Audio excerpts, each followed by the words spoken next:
l'impact négatif de l'insécurité que subit notre région ou notre incapacité collective à trouver des solutions appropriées se traduit par un retard économique.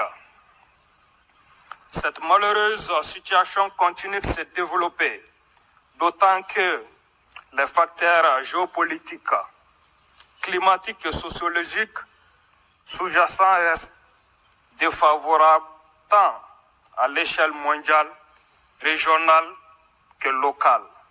Surtout, il est regrettable de constater qu'encore aujourd'hui, alors que l'Afrique reste totalement inaudible sur les grands problèmes mondiaux, les puissances étrangères continuent de dicter les modes de gestion des problèmes africains. Leur complexe de supériorité et leur arrogance ne cessent de frustrer nos populations et d'humilier nos gouvernements.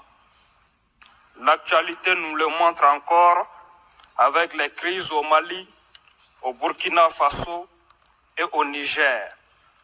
États centraux du Sahel liés par la géographie, l'histoire et la sociologie. Il est donc important de rappeler devant cette audience éclairée la nature des menaces et défis liés à la sécurité en Afrique avant d'expliquer les raisons de l'échec des initiatives de coopération militaire expérimentées pour les maîtriser. Cela permettra d'ébaucher la vision malienne des solutions et stratégies appropriées pour corriger notre trajectoire collective. Quels sont les principaux défis sécuritaires du Sahel et de l'Afrique de l'Ouest?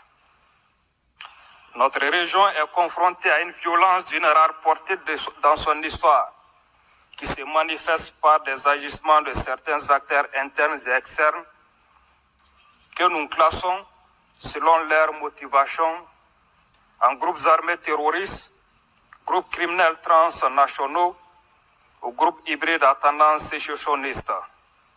Ils ont tous en commun cette volonté d'encourager et d'instrumentaliser des crises de coexistence communautaire dont ils se nourrissent.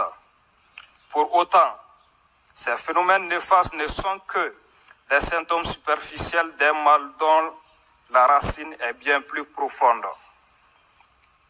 Tout d'abord, nous devons reconnaître nos problèmes internes de gouvernance.